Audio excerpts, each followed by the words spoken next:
Bourbon Barkeep Lounge. My name's Curtis, and this is House Call Wednesday. We do a little different vibe here on the Bourbon Barkeep channel. We call it the Lounge, and it is pretty elite. Not the host, the lounge itself, and the drinks, usually.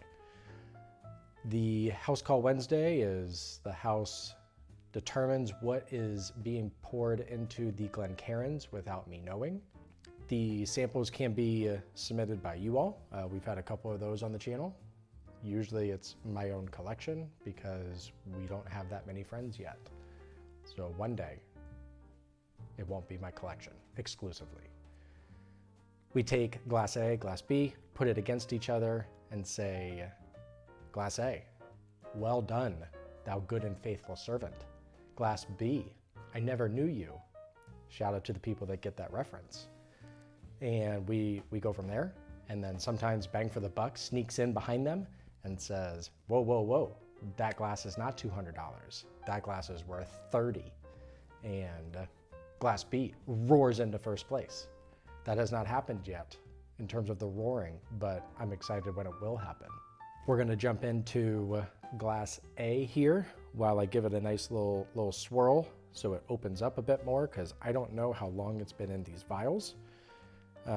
The vial, if I'm still using the wrong term.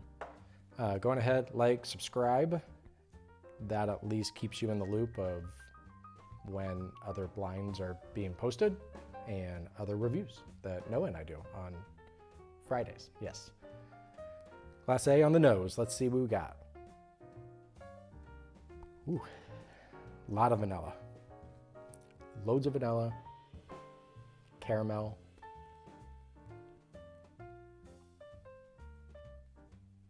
There's got to be more in there, but there's not. Let's see what we got. I'd say maybe like a slight peanut brittle. Like if you maybe just dipped a peanut into caramel. Little bit of nutmeg on the nose, but pretty straightforward. Does it need to be overly complex? No, it doesn't. I don't need to get some weird cotton candy or bubblicious every time. Peanut's starting to come out the longer that it sits here, but let's get it on the palate and see if it impresses.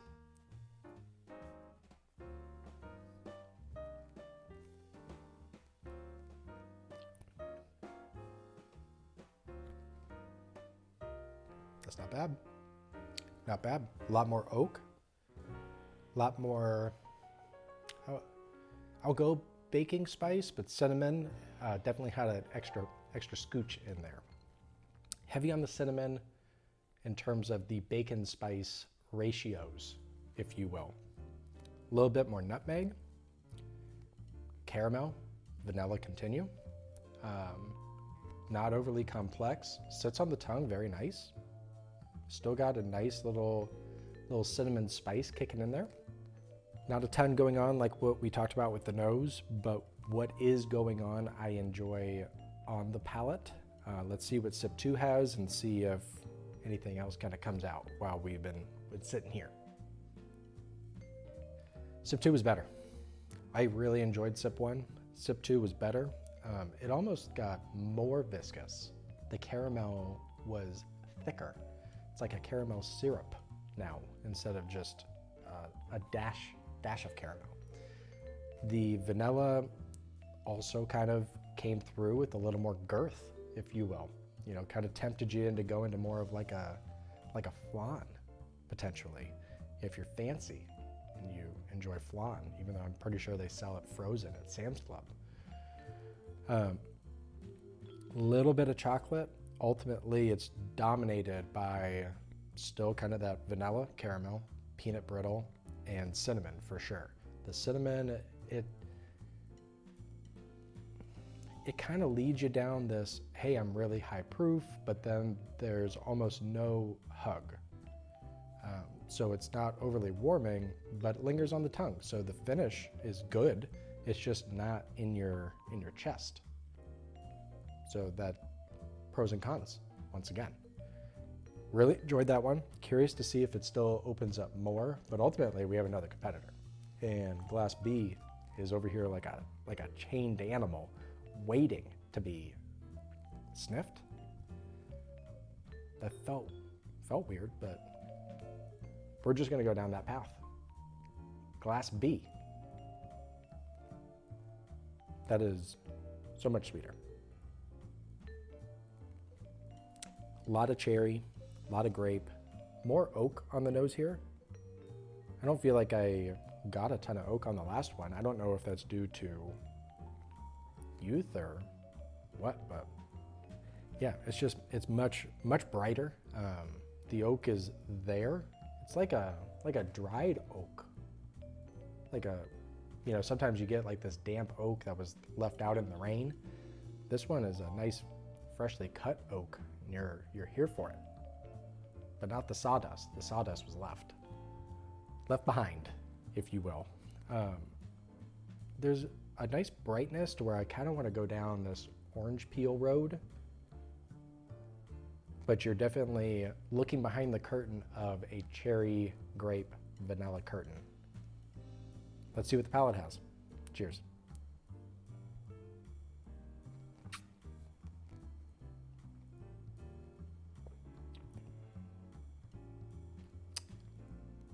Very watery. Maybe it's because you're coming off of Glass A, which, they're gonna influence each other a little bit. Glass A had that thickness, especially on that second sip. First sip of Glass B, watery, does linger on the tongue. It's like the zebra stripes gum. It's like this great flavor that poof, and then it is also gone after said poof. It's not there. I don't even know what to tell you. It was a rush of cherry, vanilla, and I think the orange continued, and then it's just gone. It didn't even make it to the back of my tongue. Okay, we're prepared for it. We've trained for this. Let's see what sip 2 has, and this could be a very quick palate review because it's here and gone. Sip 2, once again better. I think it heard what we were saying. Lingers a bit more. I do feel it on the back of the tongue now. Once again, coming from Glass A to Glass B, that may have done something.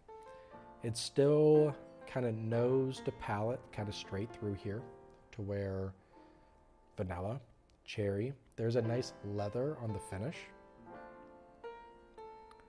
The tongue, could the cinnamon still be there from Glass A? Yeah, maybe. Is it Fireball? I hope not. It's just a little simple. Nothing wrong with that. That doesn't hinder scoring necessarily. You don't know what you're diving into. So is this something really fancy that I'm belittling in front of everybody? Maybe, I don't know. But how we proceed from here is I do a couple more sips, maybe a sip of water or two in between, and we come back and see if there's any new developments, score, bang for the buck, and you're out of here. So we're gonna get to that now. We did some more tasting, enjoyed more tasting. How I would kind of put A and B against each other, and then we'll get into the scoring of each of these. Glass B, I would put just a little bit more in the beginner category. It's sweeter, there's not a ton of heat on the tongue. I wouldn't call it cinnamon, but it goes down more into still your cherry, vanilla, oak, slight mint in there, and a little bit of leather. I mean, there's a lot of complexity in terms of going from that sweet, savory mint kind of gives you, I guess, sweet, so just 2. But beginner-wise, I'm definitely pouring that for someone. Glass A, on the other hand, a little bit hotter. I wouldn't give it up in that 115. I would feel stretching at even 110.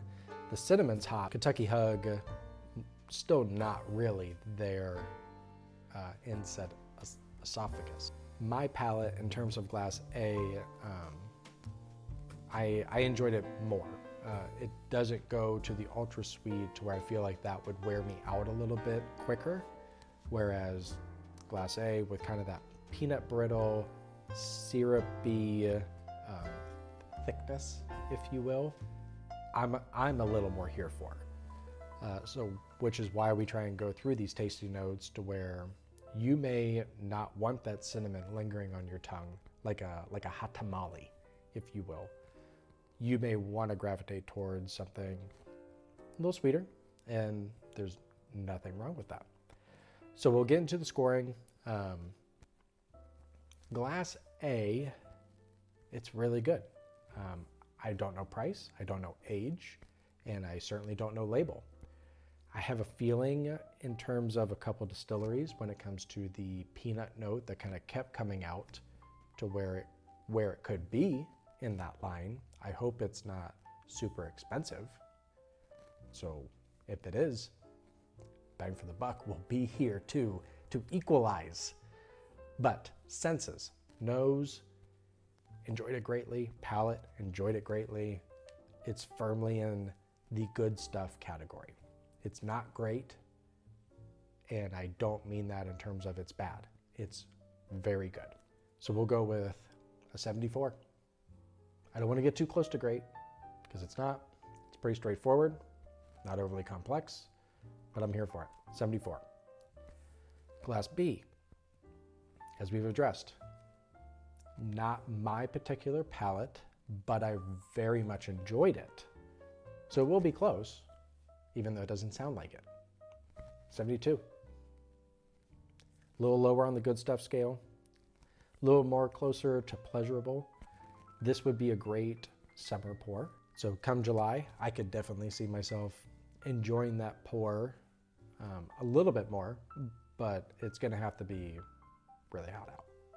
Wrapping up senses, Glass A takes it. Once again, strictly for me, I really enjoyed it, and it did kind of continue to impress the more I sipped it. Glass B, a little bit more repetitive, and sometimes that's a good thing too. Now we venture into the most controversial part of this episode. I know it's controversial because I've read some of the comments, and some of them don't like bang for the buck.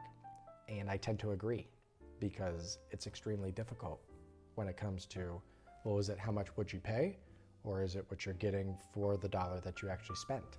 And I don't know, because it's based off of a mood at this point. And guess what? Here we are. So that's what the comment section is for. Do my feelings get hurt? Yeah, sometimes. I'm a sensitive soul. We have Battle 18. That's just based off a randomizer.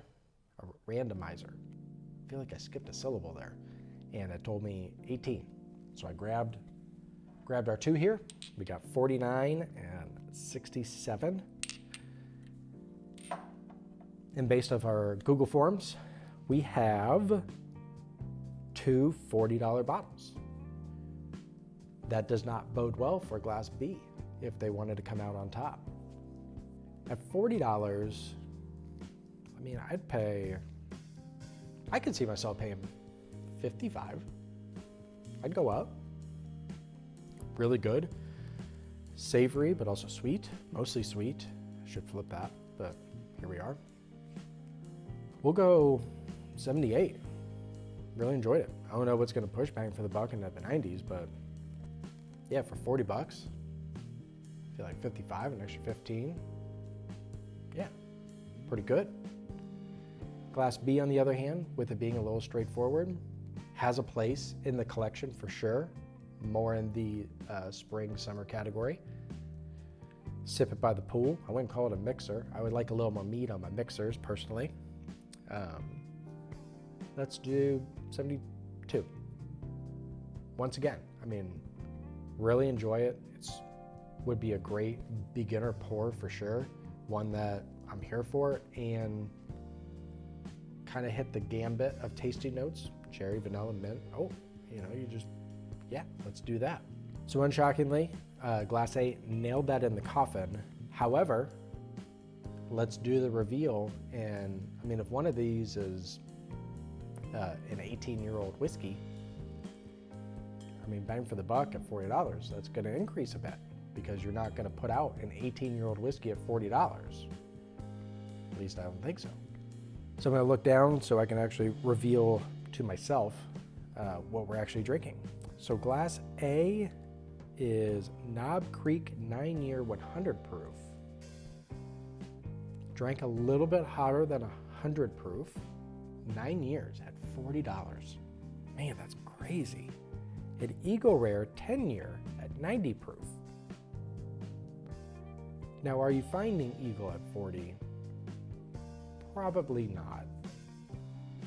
If you did, man, over and over. Yeah, give me that. I mean, they're both great pours at 40. I wouldn't sit there and say, hey, Knob Creek 9-year, there's your substitute for Eagle Rare 10-year. Good for you guys, you found it. Because they are vastly different pours. However, if you enjoy those tasting notes, are you going to enjoy Knob Creek, which is absolutely everywhere all the time at $40 for the same price as Eagle Rare? More? Yeah, I would say so. 10 proof doesn't mean that much, but it definitely adds another layer that the intermediate, if you will, whiskey consumer probably would enjoy a bit more than Eagle Rare. So take that for what it is. When you're talking 9-year and 10-year, I probably would give a little bit more bang for the buck now, which is already pretty high. But my palate, I'm still going to give the nod to Knob Creek 9-year over Eagle Rare 10-year for my personal palate. Take that for what it is. Once again, this is not a substitute. It's, hey, you know, they're close in proof, they're close in age, that brought them together, so let's see what happens in the lounge. And as John Wick would have wanted, we had an absolute slugfest. And Jim Beam stood over Buffalo Trace and said, not today. Thank you all for showing up time and time again. Hope to do this again with you all. Since you all know what the pours are, it would be cool if you sat there and poured while you watched. See if you get the same tasting notes. If you get something different, put them in the comments. You're not wrong. I'm never wrong, as you've seen. Never. And have fun with it. That's what this is, right? I mean, it's whiskey. Cheers to you all.